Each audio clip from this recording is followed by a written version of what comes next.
നമ്മുടെയൊക്കെ വീടിൻ്റെ ജീവിത സാഹചര്യങ്ങളിലെ പരിസരങ്ങളിലും മറ്റുമൊക്കെ പലപ്പോഴും മറ്റു ജീവികളൊക്കെ ഉണ്ടാകും. പൂച്ച, നായ, അതുപോലെ തന്നെ പക്ഷികൾ. ഇവകളോടൊക്കെ നമുക്കൊരു അനുകമ്പ തോന്നാറുണ്ടോ? അവരുമായി ബന്ധപ്പെട്ട് നമുക്ക് എന്തെങ്കിലും അവർക്ക് ഭക്ഷണം കൊടുക്കാം, അവർക്ക് വെള്ളം കൊടുക്കാം, അവരോട് കരുണ കാണിക്കാം എന്നുള്ളൊരു മനസ്സ് നമുക്കുണ്ടാകാറുണ്ടോ? ഇതൊന്നും നിങ്ങൾക്കില്ലേ എന്ന അർത്ഥത്തിലല്ല ചോദിക്കുന്നത്. അങ്ങനെ ഉള്ളവരാണെങ്കിൽ നമ്മൾ എത്രയോ വലിയ ഭാഗ്യവാന്മാരാണ്. ആ ഒരൊറ്റ കാരണം കൊണ്ട് മാത്രം നമുക്ക് സ്വർഗപ്രവേശം സാധ്യമാകുമെന്നാണ് ഹദീസുകളിൽ നിന്ന് നമുക്ക് മനസ്സിലാക്കാൻ സാധിക്കുന്നത്. നേരെ മറിച്ച് മനുഷ്യരോട് മാത്രമല്ല, ഇതര ജീവികളോട് വരെ കരുണ കാണിക്കാതെ അതിനെ ആക്രമിക്കുന്ന, അതിനെ വേദനിപ്പിക്കുന്ന, അതിനെ ഇല്ലായ്മ ചെയ്യാൻ വേണ്ടി ശ്രമിക്കുന്നവർക്കോ വലിയ ആഫത്തുകളും മുസീബത്തുകളാണ് വരാനിരിക്കുന്നത്. അതുകൊണ്ട് ഇത്തരം വിഷയങ്ങളിലൊക്കെ ചിലർക്കൊരു ഹോബിയാണ് ഇതര ജീവികളോട് അതിനെ വെറുതെ ആക്രമിക്കലും അതിനെ കല്ലെറിയലും. ചില ആളുകളൊക്കെ വെറുതെ ആവശ്യമില്ലാതെ പല ജീവികളെയും കല്ലെറിയുകയും വേദനിപ്പിക്കുകയും ഒക്കെ ആളുകളുടെ ഇടയിൽ ഒരു വലിയ ആളാവാൻ വേണ്ടിയിട്ടോ മറ്റൊക്കെ വേണ്ടിയിട്ട് ആക്രമിക്കുന്നതൊക്കെ കണ്ടിട്ടില്ലേ? അതൊന്നും ഒരിക്കലും ചെയ്യാൻ പാടില്ല. അത് നമ്മുടെ ജീവിതത്തിൽ വലിയ പരാജയം ഏറ്റുവാങ്ങാൻ കാരണമാകും. നമ്മൾ ചെയ്തത് എന്താണോ അതാണ് നമുക്ക് തിരിച്ചു കിട്ടുക. നമ്മൾ തിന്മയിലൂടെയാണ്, അരുതായ്മകളിലൂടെയാണ് പല പ്രവർത്തികളും കടന്നു പോകുന്നതെങ്കിൽ തീർച്ചയായിട്ടും അതിൻ്റെ ഒരു പരിണിത ഫലം നമ്മുടെ ജീവിതത്തിൽ നമ്മൾ അനുഭവിക്കേണ്ടി വരും എന്നുള്ളതാണ്. നിങ്ങൾക്കറിയോ, മലപ്പുറം ജില്ലയിലെ ഒരു ഉമ്മ മരണപ്പെട്ടപ്പോൾ ആ ഉമ്മയുടെ ജനാസ കൊണ്ടുപോകുമ്പോൾ ജനാസയുടെ പിറകെ ഒരു പട്ടി പോകുന്നുണ്ടായിരുന്നു. മയ്യത്ത് ഖബറടക്കി ആളുകളൊക്കെ തിരിഞ്ഞു പോന്നപ്പോഴും ആ പട്ടി ആ ഖബറിൻ്റെ സമീപത്തുണ്ടായിരുന്നു. നമ്മളൊക്കെ അത് കണ്ടതാണ്. ഇതുകൊണ്ട് ലഭിക്കുന്ന നേട്ടം എന്താ? ഹബീബായ സല്ലല്ലാഹു അലൈഹി വസല്ലം തങ്ങൾ പറയുന്നു, അങ്ങനെ ഒരു സംഭവം തന്നെ പറയുന്നു, സ്വർഗപ്രവേശം ലഭിക്കുന്നതിൻ്റെ ഒരു അനുഭവം തന്നെ പറയുന്നു. ഇൻഷാ അല്ലാഹ് നമുക്ക് ഇന്നതിനെക്കുറിച്ച് കൃത്യമായി പഠിക്കാം. അല്ലാഹു നമുക്ക് പഠിക്കാനും മനസ്സിലാക്കാനുള്ള തൗഫീഖ് നൽകട്ടെ. വിഷയത്തിലേക്ക് പ്രവേശിക്കുന്നതിൻ്റെ മുമ്പ് എല്ലാ ദിവസവും സൂചിപ്പിക്കാറുള്ളത് പോലെ നേരിട്ട് കാണാനുള്ള ഡേറ്റ് ചൊവ്വാഴ്ചകളിൽ മാത്രമാണ്. ചൊവ്വാഴ്ച നേരിട്ട് വരാൻ ബുക്ക് ചെയ്യാൻ വിളിക്കേണ്ടത് ഞായറാഴ്ച 10 മണിക്കാണ്. വിളിച്ച് ബുക്ക് ചെയ്തതിൻ്റെ ശേഷം മാത്രമേ വരാവൂ എന്ന് ഓർമ്മപ്പെടുത്തുകയാണ്. പലരും വിളിക്കാതെയും ബുക്ക് ചെയ്യാതെയൊക്കെ വരുന്നുണ്ട്. അതുകൊണ്ടാണ് നമുക്കിത് ഇടയ്ക്കിടയ്ക്ക് പറയേണ്ടി വരുന്നത്. നമ്മൾ ഈ അടുത്തായിട്ട് കുറേ വേദനപ്പെടുത്തുന്ന വാർത്തകളൊക്കെ കേട്ടുകൊണ്ടിരിക്കുകയാണല്ലേ. വാൽപ്പാറ അപകടത്തിൽ നമ്മൾ വല്ലാതെ വേദനിച്ചു പോയി. ഒരു സ്കൂളിലെ പ്രധാനപ്പെട്ട അധ്യാപകരെല്ലാവരും കൂടെ വിട പറഞ്ഞു പോയപ്പോൾ ഒരുപാട് നൊമ്പരപ്പെടുത്തുന്ന കാഴ്ചകൾ. തൃശ്ശൂരിലൊരു വെടിക്കെട്ട് നടന്നപ്പോൾ അതേപോലെ തന്നെ അങ്ങനെ നമ്മൾ കൊലപാതകങ്ങളുടെയും ഇങ്ങനെയുള്ള വിഷയങ്ങളൊക്കെ കേട്ടുകൊണ്ടിരിക്കുകയാണ്. ഇപ്പോൾ ചൂട് ശക്തമാണ്. ഈ ശക്തമായ ചൂടിനിടയിലും പാമ്പ് കടിയേറ്റ് ഒരുപാട് ആളുകൾ മരണപ്പെട്ടുകൊണ്ടിരിക്കുന്നു. എത്രത്തോളം എന്ന് പറഞ്ഞാൽ കിടന്നുറങ്ങുന്ന ബെഡിൻ്റെ തലയിണയുടെയൊക്കെ സമീപത്ത് നിന്ന് പാമ്പുകളെ കാണുന്നു. ആ പാമ്പിൻ്റെ കടിയേൽക്കുന്നു. ഓർക്കാപ്പുറത്ത് വന്ന് പാമ്പ് കടിച്ച് വിഷമേറ്റ് മരണപ്പെടുന്നു. അങ്ങനെ വേദനപ്പെടുത്തുന്ന വാർത്തകളൊക്കെ കണ്ടുകൊണ്ടിരിക്കുകയാണ് അല്ലേ. ചെറിയ ചെറിയ മക്കൾ അശ്രദ്ധയിലിരിക്കുമ്പോൾ നല്ലോണം ശ്രദ്ധിക്കണം. അതൊക്കെ ഇപ്പോൾ ഈ ചൂട് സമയത്ത് പാമ്പുകളൊക്കെ പുറത്തിറങ്ങുന്ന സമയമാണ്. പണ്ടൊക്കെ കോവിഡിൻ്റെ കണക്ക് മരണപ്പെട്ടവരെന്ന് പറഞ്ഞ് ജില്ല തിരിച്ച് കണക്ക് വരുന്നത് പോലെ ഇപ്പോൾ പാമ്പ് കടിയേറ്റ് മരണപ്പെട്ടവർ എന്ന് പറഞ്ഞിട്ട് തിരുവനന്തപുരം ജില്ല ഇത്ര, കൊല്ലം, പത്തനംതിട്ട, ആലപ്പുഴ ഇത്രയെന്ന് പറഞ്ഞിട്ട് ഓരോന്നും ഇങ്ങനെ കൊടുത്തുകൊണ്ടിരിക്കുകയാണ്. നല്ലോണം ശ്രദ്ധിക്കണം. ഇതൊക്കെ ഒരു സ്വാഭാവികമായ മരണമാണെങ്കിൽ ഇതിനേക്കാളും ഭീകരമായ, പേടിപ്പെടുത്തുന്ന, ഞെട്ടിക്കുന്ന എത്രയോ കൊലപാതകങ്ങളുടെ വാർത്തകളും കേട്ടുകൊണ്ടിരിക്കുകയാണ്. കണ്ണൂർ ജില്ലയിൽ ഒരു 25 വയസ്സുകാരൻ സ്വന്തം മാതാവിനെ കഴുത്തറുത്ത് കൊന്നു. എന്നിട്ട് പറഞ്ഞത് എനിക്കെൻ്റെ പിതാവിനെയും കൂടെ കൊല്ലണം എന്നാണ് പറഞ്ഞത്. ഇതൊക്കെ മകൻ മദ്യലഹരിയിലായിട്ട് ചെയ്തു പോയതാണ്. ഈ ലഹരിയെ ചോദ്യം ചെയ്തു എന്നുള്ളതാണ്. അപ്പോൾ പുതിയ തലമുറ ലഹരിയിലും ആഭാസത്തിലും ആർഭാടത്തിലൊക്കെയാണ്. അവരേത് രൂപത്തിലാണ് പ്രതികരിക്കുക എന്നറിയില്ല. അവരിത്തരം ഒരു അഡിക്ഷനിലായതുകൊണ്ട് തന്നെ ഉമ്മയാരാണ്, ഉപ്പയാരാണ്, പിതാവിനോടെങ്ങനെ പെരുമാറണം, മാതാവിനോടെങ്ങനെ പെരുമാറണം എന്നറിയാത്ത ഒരു പറ്റം തലമുറയാണ് വളർന്നുകൊണ്ടിരിക്കുന്നത്. വളരെയധികം ശ്രദ്ധിക്കണം. അതേപോലെ തന്നെ തൃശ്ശൂർ ജില്ലയിലെ ഒരു സ്ഥലത്തൊരു ചെറുപ്പക്കാരൻ പിതാവിനെയും മാതാവിനെയും വെട്ടിക്കുന്നു എന്നുള്ളതാണ്. ഇടുക്കി ജില്ലയിൽ മാതാവിനെയും ജ്യേഷ്ഠ സഹോദരനെയും കൊന്നിട്ട് കുഴിച്ചു മൂടിയിട്ട് പോലീസ് പിടിയിലായ ഒരു ന്യൂസ് നമ്മൾ ഈ അടുത്ത് കണ്ടു. അപ്പം മനുഷ്യനെ തിരിച്ചറിയാൻ കഴിയാത്ത ഒരു പറ്റം പേക്കോലങ്ങൾ ജീവിച്ചുകൊണ്ടിരിക്കുന്ന ഒരു കാലത്താണ് നമ്മളൊക്കെ ജീവിച്ചുകൊണ്ടിരിക്കുന്നത്. ഈ വിനീതനോട് തന്നെ നേരിട്ട് ഇവിടെ വന്നപ്പോൾ ഒരാൾ പറഞ്ഞത്, എനിക്കെൻ്റെ വീട്ടിൽ കിടന്നുറങ്ങാൻ ധൈര്യമില്ല എന്നുള്ളതാണ്. എൻ്റെ മോൻ എപ്പോഴാണ് എന്നെ ഒന്ന് ആക്രമിക്കുക എന്ന് പറയാൻ പറ്റില്ല എന്ന്, എന്നെ കൊല്ലും എന്ന് പറഞ്ഞിട്ടുണ്ട്, ഞാൻ എങ്ങനെയാ ധൈര്യത്തിൽ കിടന്നുറങ്ങുക എന്നുള്ളതാണ്. അപ്പോൾ അങ്ങനൊരു ലോകത്താണ് ജീവിച്ചുകൊണ്ടിരിക്കുന്നത്. നമ്മൾ വിചാരിക്കും എൻ്റെ മോനത് ചെയ്യൂല, നല്ല കേട്ടോ, പുതിയ കാലം അങ്ങനെയൊന്നുമല്ല. എന്താണ് യഥാർത്ഥത്തിൽ നമുക്കൊക്കെ പറ്റിയതെന്നറിയോ? ഇവിടെ മതമൂല്യങ്ങൾ, ധാർമ്മിക മൂല്യങ്ങൾ പൂർണ്ണമായിട്ടും അവഗണിച്ചു എന്നുള്ളതാണ്.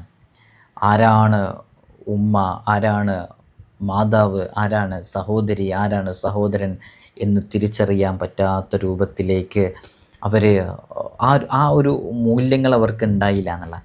അല്ലെങ്കിൽ നിങ്ങൾ നോക്കൂ, ആത്മീയമായ പാഠങ്ങൾ, മതമൂല്യങ്ങൾ പഠിച്ചാൽ ഒരാളും ഇത്തരം അരാജകത്വത്തിലേക്ക് പ്രവേശിക്കുകയില്ല.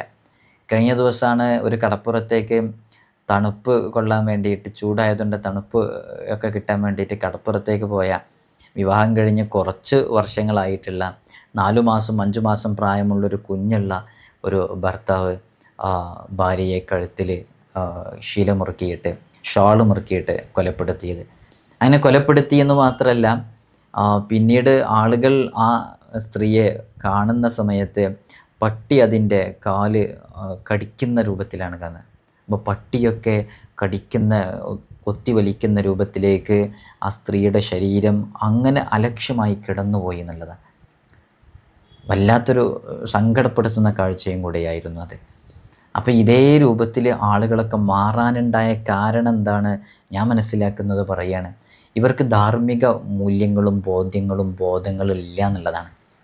ഇപ്പം നിങ്ങൾ നോക്കൂ, മതം പഠിച്ചിരുന്നെങ്കിൽ, ചെറുപ്പത്തിലേ നമ്മുടെ മക്കളെ നല്ലോണം ശ്രദ്ധിക്കണം എന്ന് പറയണം. മതം പഠിച്ചിരുന്നെങ്കിൽ ഒരിക്കലും അവരിത് ചെയ്യില്ല എന്നുള്ള. എത്രയോ മതം പഠിച്ച ആളുകൾ ചെയ്യുന്നുണ്ടെന്ന് ചോദിച്ചാൽ അവർ അതിന് കൃത്യമായി വാല്യൂ കൊടുത്ത് പഠിച്ചിട്ടില്ല എന്ന് തന്നെയാണ് അതിൻ്റെ മറുപടി. 10ാം ക്ലാസ് വരെയോ +2 വരെയോ മദ്രസ പഠിച്ചത് കൊണ്ട് മാത്രമായില്ല. ആ ജീവിത മൂല്യങ്ങൾ നമ്മുടെ വീടിൻ്റെ സാഹചര്യങ്ങളിലും കൂടെ ഉണ്ടായിരിക്കണം എന്നുള്ളതാണ് ഞാൻ പറയുന്നത്. ശരിയാണ്, നിങ്ങൾ ചിന്തിച്ച് നോക്കിയാൽ മതി. അല്ലാതെ കുറേ പഠിച്ചിട്ടൊന്നും കാര്യമില്ല. അപ്പോൾ ആ മൂല്യങ്ങൾ നമ്മുടെ വീട്ടിൽ പ്രാവർത്തികമാക്കാനുള്ള സാഹചര്യങ്ങൾ വേണം. മക്കൾ ആ രൂപത്തിൽ മാതാപിതാക്കൾ വളർത്തുകയും വേണം. അപ്പോഴാണ് ആ ധാർമ്മിക മൂല്യങ്ങൾ ഉണ്ടാവുക. അപ്പോൾ ഇത്തരം ധാർമ്മിക മൂല്യങ്ങൾ നമ്മുടെ മക്കൾക്ക് കൈമാറിയാൽ മാത്രമേ നമുക്ക് വിജയം സാധ്യമാകുകയുള്ളൂ. അല്ലെങ്കിൽ ഈ ഒരു സാഹചര്യങ്ങളിലേക്ക് നമ്മൾ എത്തുന്നുള്ളതാണ്. അതുകൊണ്ട് നമ്മൾ വളരെ കൃത്യമായി കാര്യങ്ങൾ മനസ്സിലാക്കണം. ഹബീബ സല്ലല്ലാഹു അലൈഹി വസല്ലം തങ്ങളുടെ അടുക്കലേക്ക് ഒരാൾ വന്ന് ചോദിക്കുന്നുണ്ട്. റജുലുൻ ഇല നബി സല്ലല്ലാഹു അലൈഹി വസല്ലം യസ്തഅ്ദിനുഹു ഫിൽ ജിഹാദ്. എനിക്ക് ജിഹാദിൽ യുദ്ധത്തിന് പോകാനുള്ള, തൽക്കാലത്തിന് അങ്ങനെ ഒരു അർത്ഥമാണ് വെക്കുന്നത് കേട്ടോ. സ്വഹാബാക്കളും ഇവരൊക്കെ യുദ്ധം ചെയ്യാൻ വേണ്ടി പോകുമ്പോൾ ഞാനും വരട്ടെ എന്ന് നബി തങ്ങളോട് ചോദിക്കുന്നുണ്ട്. അപ്പോൾ ഹബീബായ സല്ലല്ലാഹു അലൈഹി വസല്ലം തങ്ങൾ അവിടെ പറയുന്നത്, ഹയ്യും വാലിദാക്ക്, നിങ്ങൾക്ക് ജീവിച്ചിരിക്കുന്ന മാതാപിതാക്കളുണ്ടോ? ഖാല നഅം.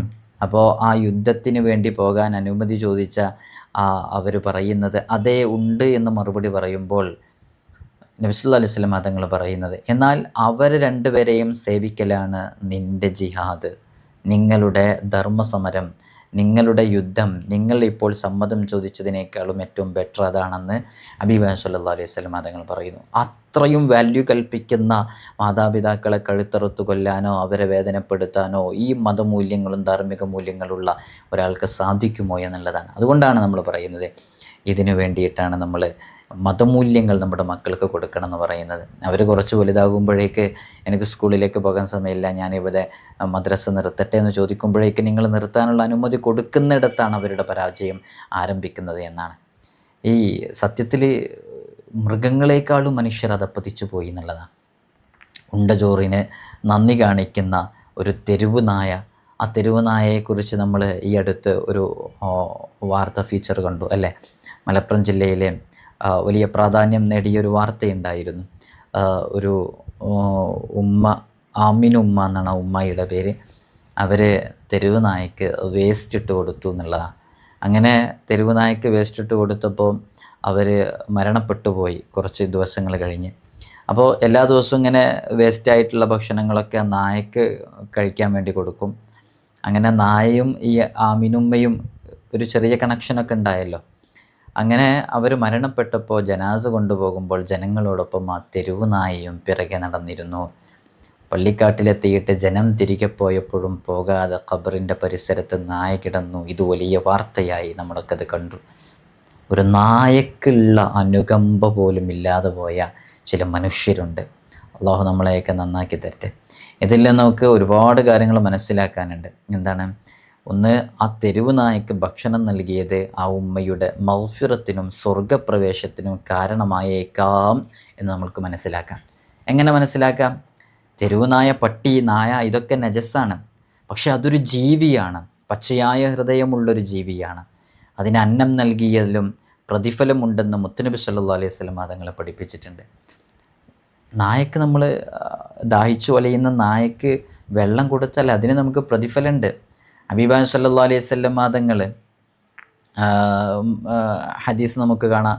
അന്ന റജുലൻ റഅ കൽബൻ യഅകുലു സറ മിനൽ ആതശ് ഫഅഖദ റജുലു ഖുഫ ഫജഅല യഗ്രിഫു ലഹു ബി ഹത്താ അർവാഹു ഫശകറല്ലാഹു ലഹു ഫഅദ്ഖലഹുൽ ജന്ന.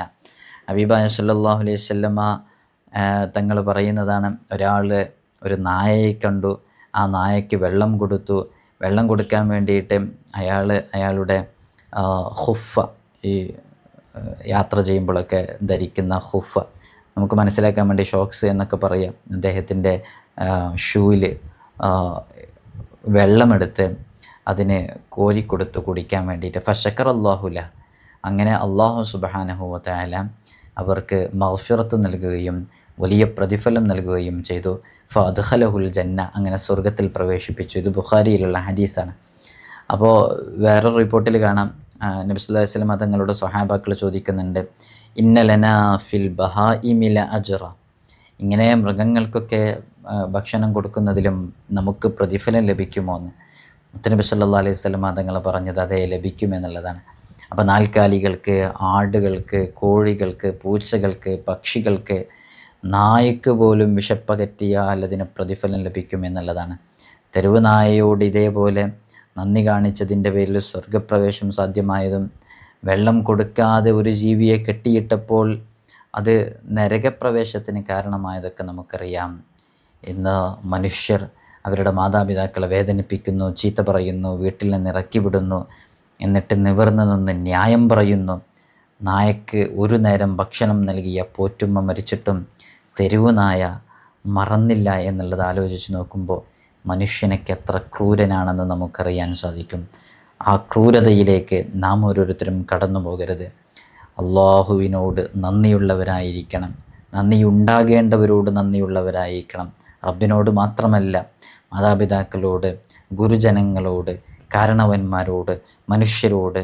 അത് നമുക്ക് ദുനിയാവിൻ്റെ വിജയത്തിന് കാരണമാകും, ആഖിറത്തിൻ്റെ വിജയത്തിനും കാരണമാകും. അള്ളാഹു നമുക്കതിനുള്ള തൗഫീഖ് നൽകട്ടെ. അവനിഷ്ടപ്പെടുന്ന രൂപത്തിൽ ജീവിക്കാനുള്ള തൗഫീഖ് റബ്ബ് സുബ്ഹാനഹു വ തആല നമുക്ക് നൽകട്ടെ.